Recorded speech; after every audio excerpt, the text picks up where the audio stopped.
So Lois has her Drash for us today. So for Chukat. Oops.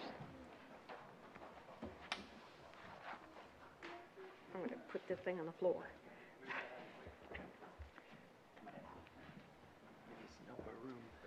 Thanks. You're welcome. Shabbat Shalom. The imagery of the red heifer in this Torah portion is another foreshadowing of the sacrifice of Messiah for believers' sin. He was without blemish, just as the red heifer was to be. As the red heifer was sacrificed outside the camp, Yeshua was crucified outside Jerusalem.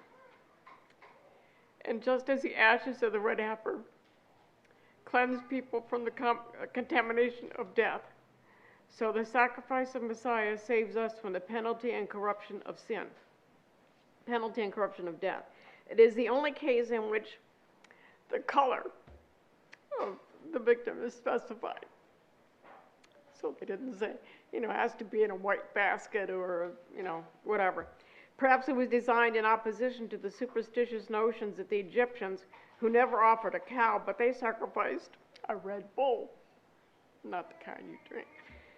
It was an annual offering to Typhon, their evil being. By choice, both the sex and the color, provision was made for eradicating from the minds of the Israelites a favorite Egyptian superstition regarding two objects of their animal worship.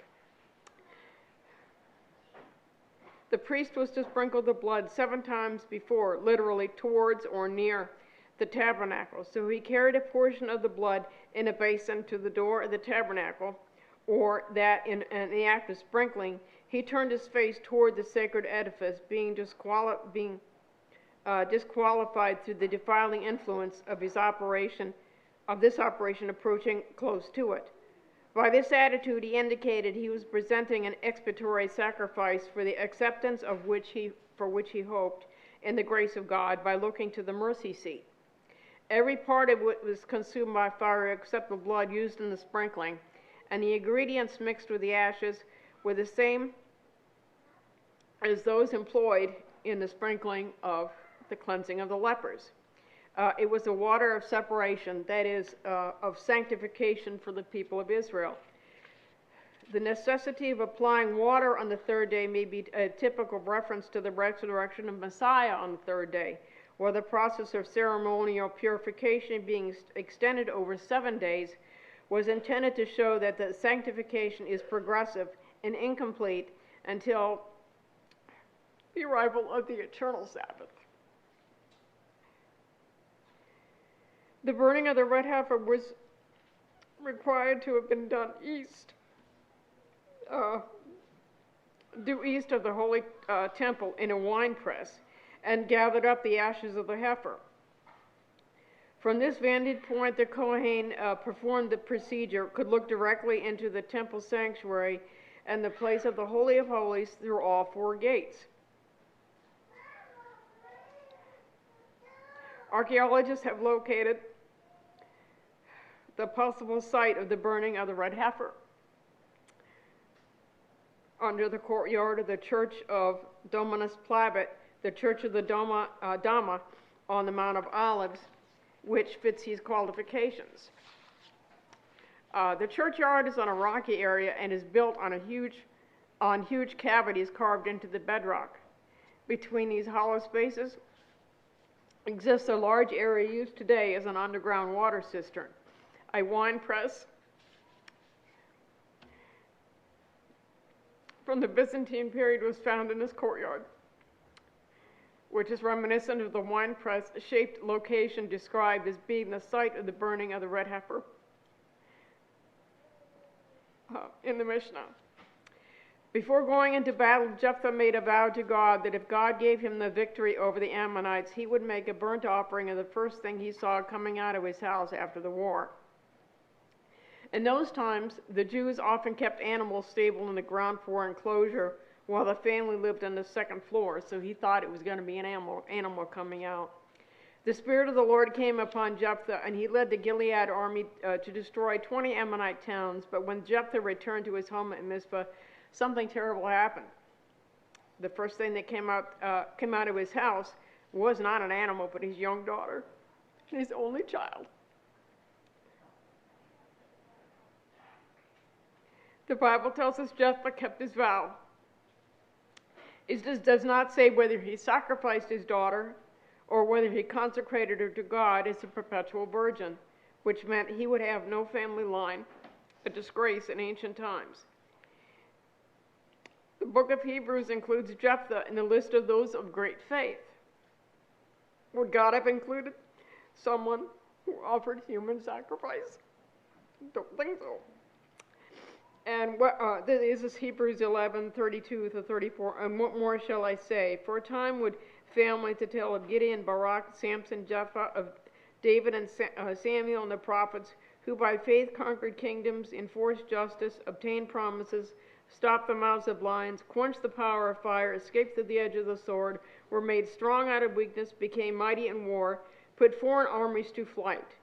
Since the author of the book of Hebrews lists Jephthah with the likes of David, Samuel, and the prophets, and these men served by faith and executed justice, how could he be included if he committed the illegal and horrific sacrifice of his own daughter?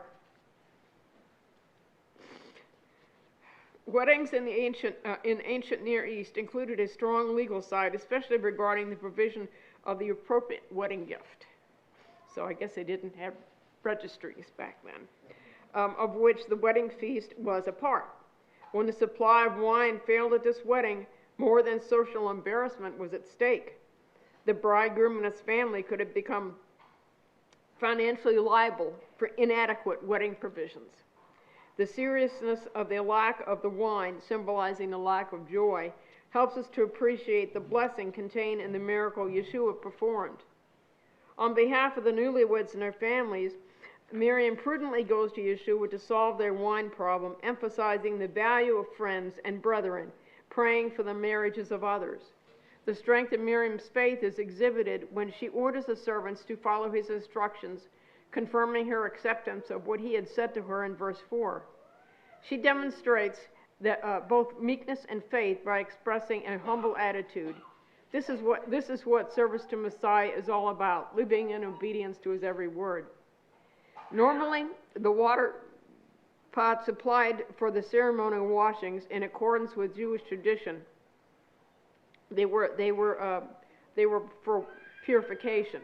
So each water pot could hold up to between 17 and 25 gallons. That's a lot of wine. So it'll be a total of about maybe 150 gallons. Big party too. When Messiah blesses, he does it abundantly. On all other occasions, Yeshua miraculously provided more than enough food. His generous abundance in giving coincides with the wealth of his loving kindness. Yeshua shows us that God is pleased to use human instruments in performing the wonders of his grace.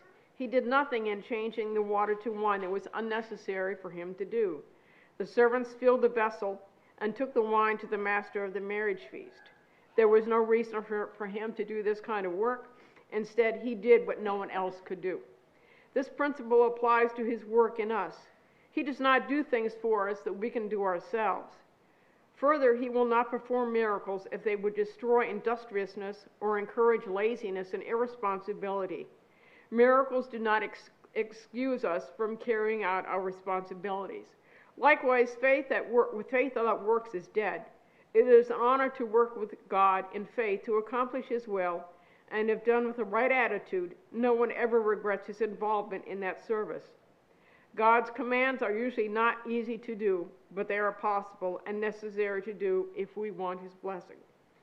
In light of this principle, Paul states, if anyone does not work, neither should he eat. This miracle prods us all to follow Messiah, to grow in faith. Shabbat shalom. Amen. Thank you very much. Good job.